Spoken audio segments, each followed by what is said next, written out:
I'm going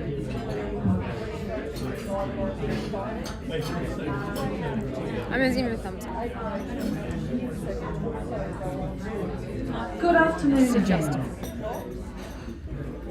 I hope you've all enjoyed your chicken, if that's what you had. Sure. Welcome. My name's Emma Dawson. I know most of you, I think, but if you don't know me, I'm the Executive Director at Per Capita. I'd like to start by acknowledging the traditional owners of the lands on which we're gathered today, the Wurundjeri Woiwurrung people of the Kulin Nation, and pay my respects to elders past and present. And to those joining us online, welcome to you, and my respects also to the elders of the lands on which you may be joining us from. Really excited about today's lunch because Dennis Glover is here to talk to us about his new book, Repeat, A Warning from History, which is for sale here today. So Dennis is selling them if you want to get a copy. I highly recommend that you do. It is a sobering, slightly terrifying, but also ultimately informative read that's a call to action. And Dennis, of course, was one of the founders of Per Capita, so we would like to say welcome home and come and tell us all about your new book.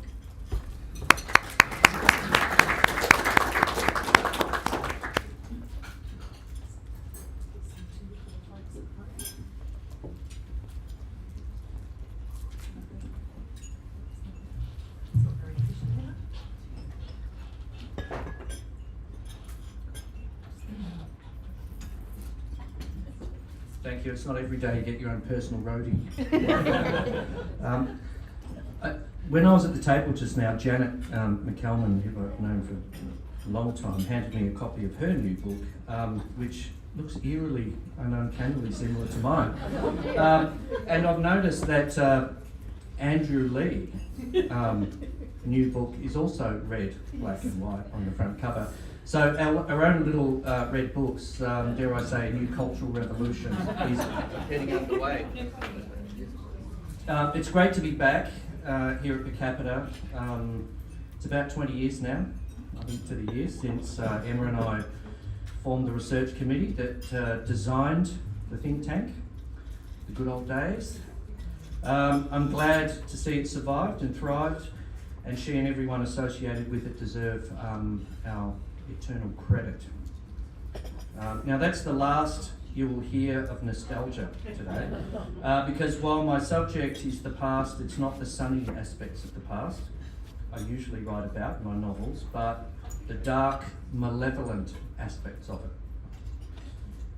and where they have brought the world to today. Well, as they say, a picture is worth 1,000 words, so let's have some. You know these two? No need for an explanation.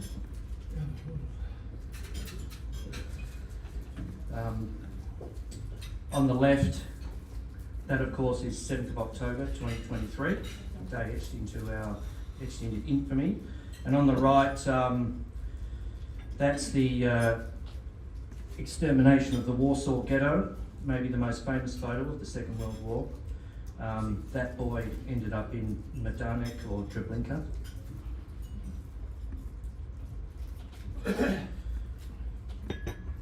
On the left, Stalingrad, 1942. On the right, Mariupol, 2022. Timothy Snyder, the American writer, claims that 100,000 people have died in the battle for Mariupol 2 years ago. On the left, that's the tank battle in Kharkiv in 1941. And on the right, that's the tank battle in Kharkiv in 2022.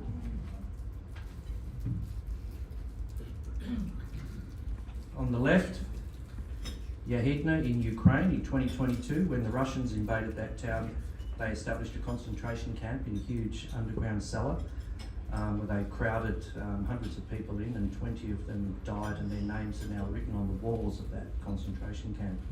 And on the right, of course, Auschwitz.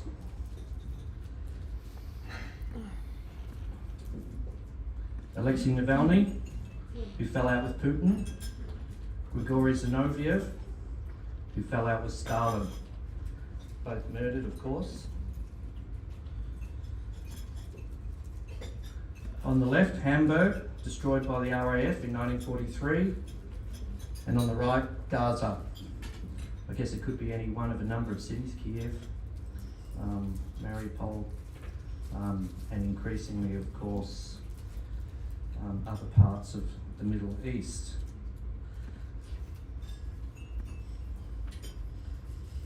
On the left, Katyn, 1944. This is, of course, the famous site. This is where the bodies were buried by the Soviets who murdered the Polish officer class in 1940, in which the Germans dug up in 1944 and then the Russians blamed the Germans for killing them. And this was one of the episodes which inspired George Orwell to write his book 1984. And on the right, Bucha in Ukraine in 2022, when the Russians made a dash for Kiev, they took Bucha, which is one of the sort of suburban towns outside Kiev, and engaged in wholesale slaughter, and a mass grave was found when the town was liberated by the Ukrainians later. Do you ever stop and ask, is it all going to happen again? I went to Cambridge in 1989 to start my PhD in history. The cheapest flight to London I could find was Lauda Airways. It's still going, I found out just recently, via Vienna. It involved a couple of 8-hour stopovers, but it was dirt cheap and I was a student. Some months later, that same Lauda Airways flight exploded over Thailand, resulting in the loss of all passengers.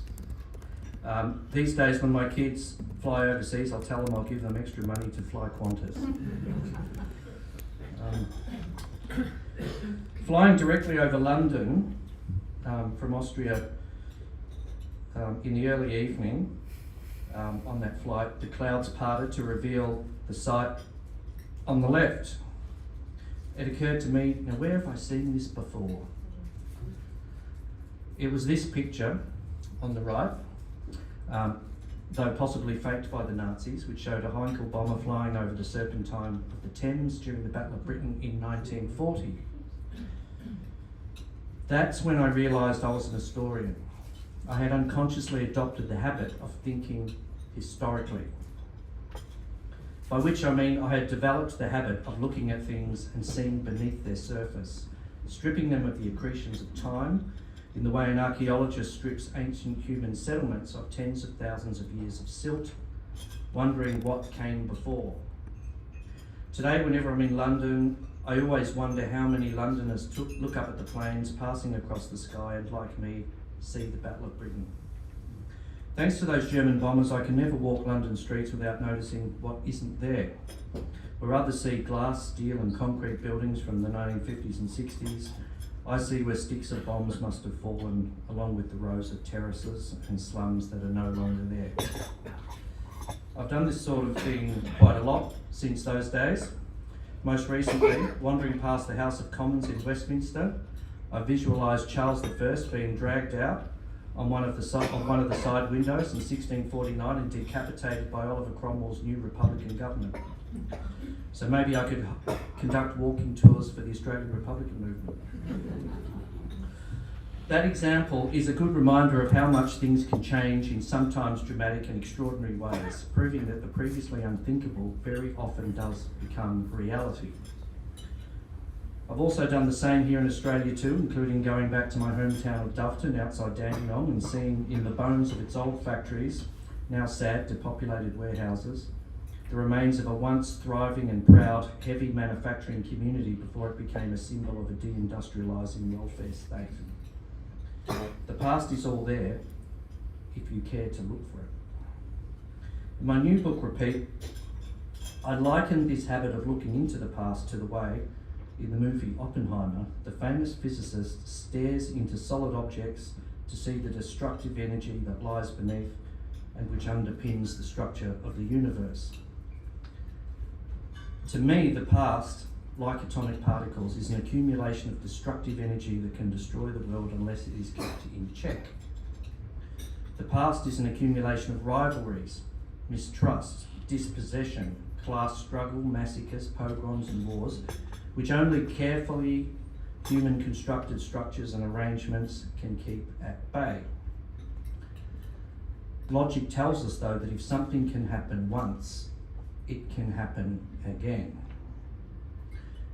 If something can happen once, it can happen again. 9 words that should be the watchwords of civilised liberal democracies. What stops these bad things happening again is memory. We remember how bad the destructive moments in human history are and pledge over and again to stop them recurring. And we set up structures to stop them recurring. But our memory only lasts so long. The images and knowledge of destruction slowly fade from our consciousness, and the pent-up destructive energy of history is then released anew. Looking into the past can help us see our likely future because human behaviour seems to remain constant, and presented with certain conditions, our actions are fairly predictable. I think this is why the top historians are sometimes viewed as prophets. Manning Clark liked to see himself in this way occasionally. I'm reminded of that line from Shakespeare's Richard II, where the aged dying John of Gaunt, waiting to tell King Richard of his probable demise, says, "Methinks I am a prophet new inspired, and thus expiring do foretell of him his rash fierce blaze of riot cannot last." Gaunt has seen the folly of political usurpation before. Historians are prophets, not because they can see into the future, but because they can see into the past. And because they can see into the past, they know what humans are capable of. Savagery. At the end of the Great War, which sadly turned out to be just the First World War, the poet Siegfried Sassoon was living next to Merton College in Oxford, trying to forget the war which had killed so many of his close friends, including his fellow poet Wilfred Owen, in the last week of the fighting. Here's the flat he was living in at the time. I took this photograph just a couple of weeks ago when visiting Oxford. On the day that his official discharge from the army was gazetted in March 1919, in a fit of despair over the senselessness of his friends' deaths and the fact that those around him were already acting as if the slaughter had never happened, Sassoon wrote his great poem, which I think is best poem, Aftermath. Do you remember the dark months you held that sector in Mametz? The nights you watched and wired and dug and piled sandbags on parapets? Do you remember the rats and the stench of corpses rotting in the frontline trench? And dawn coming, dirty, white and chilled with a hopeless rain? Do you ever stop and ask, is it all going to happen again? Do you ever stop and ask, is it all going to happen again? Sassoon wasn't the only one contemplating this question at that time. His diaries reveal meetings with Winston Churchill, who, let's face it, maybe did want it all to happen again, and John Maynard Keynes. Keynes at the time was preparing to be part of the British delegation to the Paris Peace Treaty Conference at Versailles. Keynes's cosmopolitanism meant he was in touch with people across the continent and had insights into exactly what was going on in Germany and Eastern Europe, where hunger was producing anarchy and violence on a scale that almost defied quantification. As the historian Orlando Feig tells us, in Bolshevik-controlled Russia, people were actually eating each other to survive. It's Keynes. In my 20s, while studying at Keynes's King's College, I had the good fortune to have the greatest beer money job ever invented, overseeing Keynes's personal library.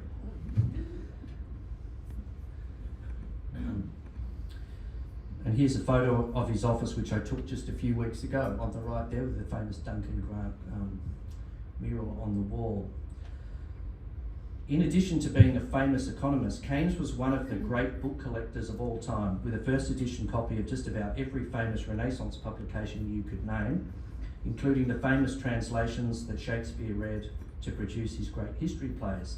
One of the most memorable experiences of my life was reading his copy of Hobbes's 1629 translation of Thucydides with its story of class struggles, revolutions and civil wars in Athens. Keynes was therefore no narrow technocrat.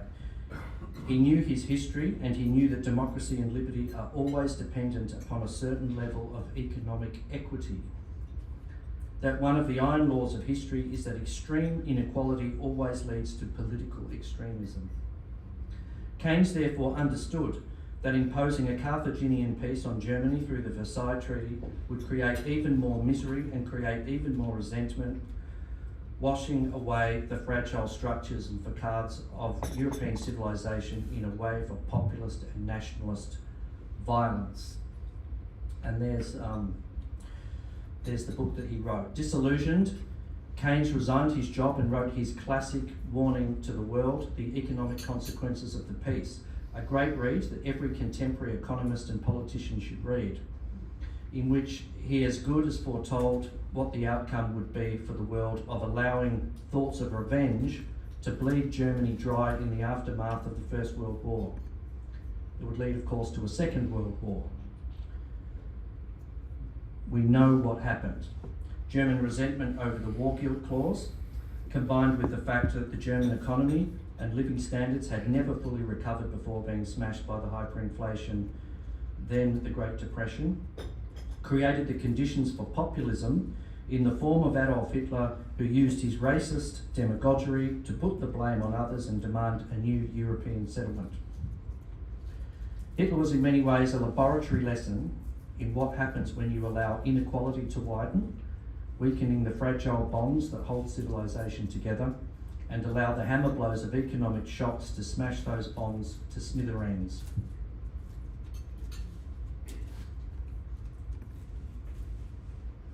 After the cataclysm of World War II, the world remembered the savagery it had unleashed. The giant tank battles, the pogroms, the massacres, the mass bombing of cities, the 50 million dead. But only for so long.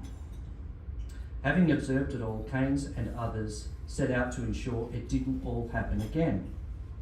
And at Bretton Woods, he and others began the construction of a new global economic order to provide stability, growth, and the steady spread of the world's affluence down the social scale. Combined with his policies of domestic demand management, this created Thomas Piketty's glorious 30 years of growth, equality, and social mobility. On the political front, other visionary post-war statespeople who had lived through the horrors of World War II created what evolved into the European Union. Major war was kept from Europe for nearly 8 decades. The greatest era of economic growth, working class advance, social harmony and peace followed. Until that is, they too started to forget. And the memories of the horrors and the causes faded, and those lessons of the past seemed restrictive rather than liberating. From around 1980 onwards, governments began closing the factories that produced the manufacturing jobs, unemployment rose, and even when it receded, many communities never fully recovered. Inequality increased, resentment rose. That old susceptibility of ordinary people to human savagery, kept at bay for so long by good policy, returned. The moderate centrist parties of reform saw their voting bases dissolve. In some countries, the old social democratic and socialist parties and the liberal progressive parties all but disappeared. Their voting base was attracted to a new message. Your way of life and your money has been stolen from you by foreigners.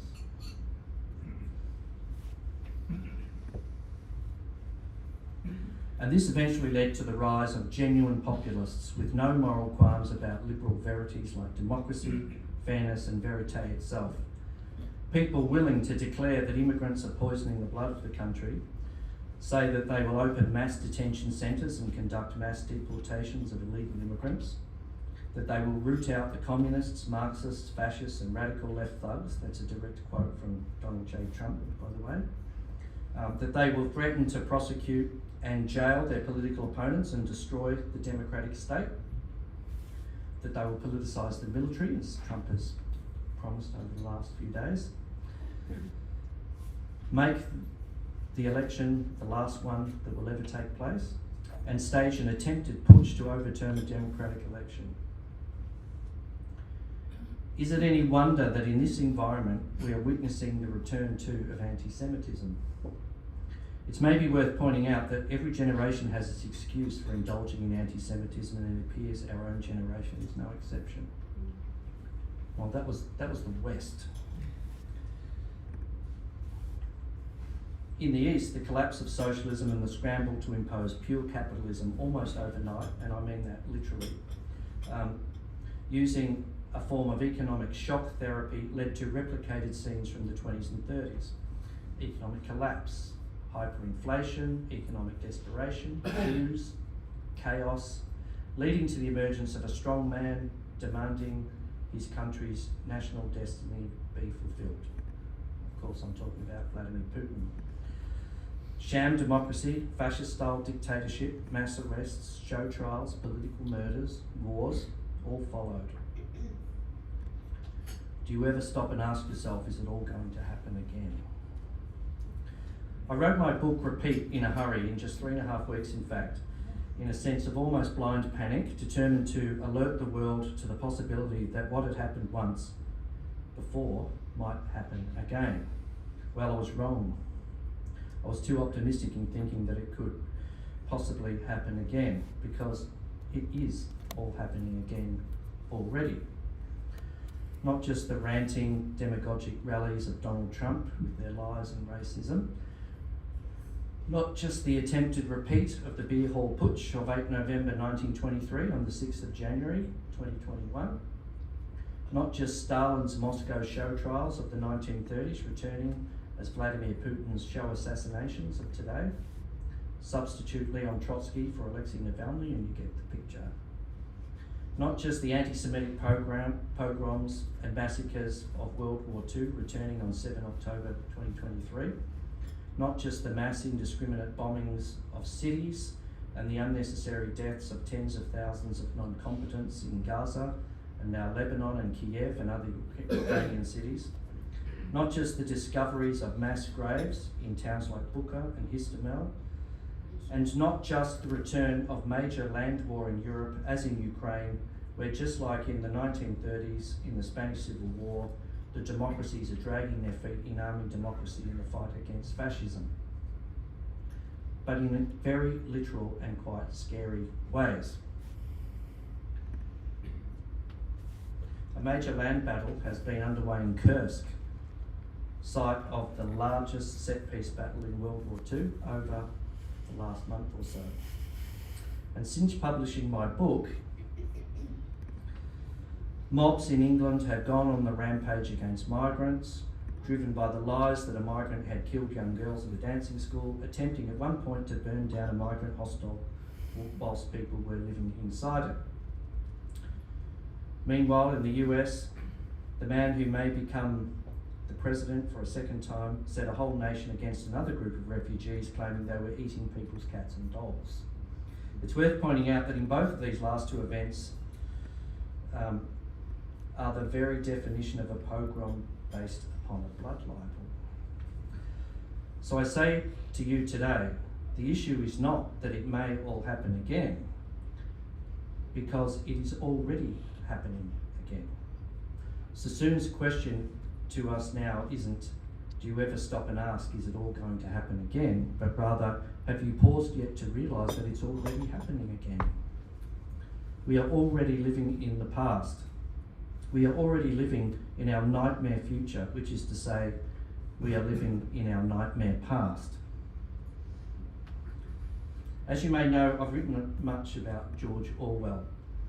On his deathbed, he felt compelled to explain what his nightmare vision of the future, the novel 1984, was really about. He said it was a vision of a society that may come about if we allow it to. The point was to stop it happening again, he said, and that depends on what we do. Don't let it happen, it depends on you, were his words. And that's his message to us today. So what must we do? I know from experience as a political advisor that proposing detailed policies for government is often a waste of time. Governments make policies in response to events, and these events can't be predicted on a day-to-day basis. Some broad ideas, though, might help. In the book, I therefore offer a few broad suggestions as to what we should do. The first suggestion is one for economic policymakers. Don't treat the political consequences of widening economic inequality as somebody else's problem. The destruction of democracy cannot be treated as just another unfunded externality of economic reform, the way pollution and climate change were for so long. The second piece of advice is for judges. Don't give populist demagogues a second chance. Ruthlessly enforce the law against them. The Weimar Republic let Hitler off in 1923, and it's a disgrace that the American Republic has let Trump off after his attempted insurrection of 6 January. 3.5 years they've had to indict him and have achieved precisely nothing. I mean, it's a moral disgrace, really. If democracy isn't willing to defend itself, what is democracy worth? Imagine if the boot were on the other foot. Now, my third piece of advice is fight populism now when it is comparatively new and weak, rather than later when it has spread and strengthened. In other words, arm Ukraine. But more importantly than all of these things, we need to change the psychology of ourselves and those who govern us. We need to change the way citizens and governments think, inject new awareness and energy into the way they approach their duties and governing tasks. We need our leaders to start thinking historically.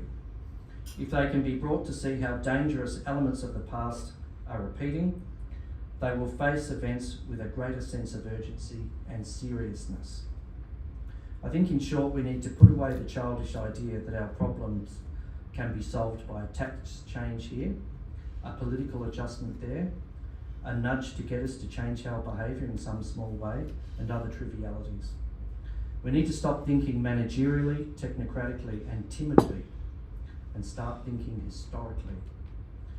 Serious times call for serious people, and serious people know their history and understand the big picture. And serious people understand that indeed it is already all happening again. Thank you.